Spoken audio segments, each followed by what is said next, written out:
ஆனால் அதோட ஒரிஜினல் வருஷன்லாம் ரொம்ப நல்லா இருந்துச்சு. அது 3வது வருஷம் தான் இந்த படம். ஓஹோ. ஃபஸ்ட்டு வருஷம் தனுஷ் தான் நடித்தார். தனுஷ் நடிக்க தான் இருந்தது. இல்லை நடித்தார், ஷூட் பண்ணோம். ஷூட் பண்ணிக்கப்புறம் தூக்கி போட்டோம் வேணான்ட்டு. அதுக்கப்புறம் தான் இந்த படம். ஸோ அது அந்த மாதிரி அதில் வேறு ஒரு பெரிய போராட்டம், யாருக்கு சாப்பாடு கிடையாது, தங்கிறதுக்கு இடம்.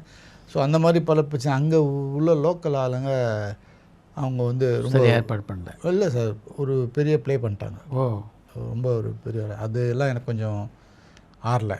எனக்கா இப்போ இவ்வளோ பேர் வந்து உட்காந்துருக்கோம், உங்கள் வீட்டுக்கு வந்தோன்னா நீங்கள் தானே என்னை பார்த்து கவனித்து பார்த்து அனுப்பணும். அவங்கள பார்த்துக்கிட்டாங்க, எங்களை யாருமே பார்த்துக்கிட்டோம். அந்த மாதிரி பண்ணிட்டாங்க. எனக்கு அதெல்லாம் தான் கோவம், சண்டை போட்டது. நான் பெரிய சண்டையெல்லாம் போட்டது. எதுக்கு நீங்கள் வந்து எனக்கு பிச்சை எடுக்கிறதுக்காக நாங்கள் வந்திருக்கோம், இவ்வளோ பேரும் கூப்பிட்டு வச்சுட்டு. அவங்களுக்கு தங்குறதுக்கு ஒரு இடம் இல்லை, சாப்பாடு இல்லை. 1 நாள் 2 நாள் பரவாயில்ல, 90 நாள் வேலை செஞ்சுட்ருக்கோம். சாப்பாடு அவங்க சரியாக போகாமல் அசன்டேட்டு சொல்ல மாட்டாங்க எப்போதுமே, உங்களுக்கு தெரியல. அவங்கெல்லாம் என்கிட்ட தான் வந்து பேசுவாங்க. ஸோ அப்போ நான் அவங்கள கேர் எடுக்க வேண்டியதாக இருந்துச்சு. சரி வாங்க அப்படின்னு.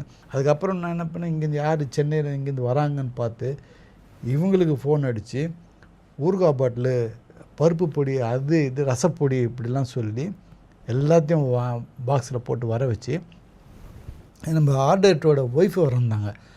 அவங்க தான் வந்து ஏதோ அவங்களுக்கு அங்கே கிடச்சதை வச்சு ஒன்று சமைச்சு காப்பாற்றி கொடுத்தாங்க. என்ன சாப்பாடு சமைக்க முடியாது, அவ்வளோ பேருக்கு சமைக்க முடியல. அதனால் ரசம் அந்த மாதிரி ஒரு இது மாதிரி போட்டு எல்லாத்தையும் கொடுத்து நான் எல்லாருக்கும் அங்கே ஒரு தேவாமிரதத்தை பார்த்த மாதிரி இருந்து.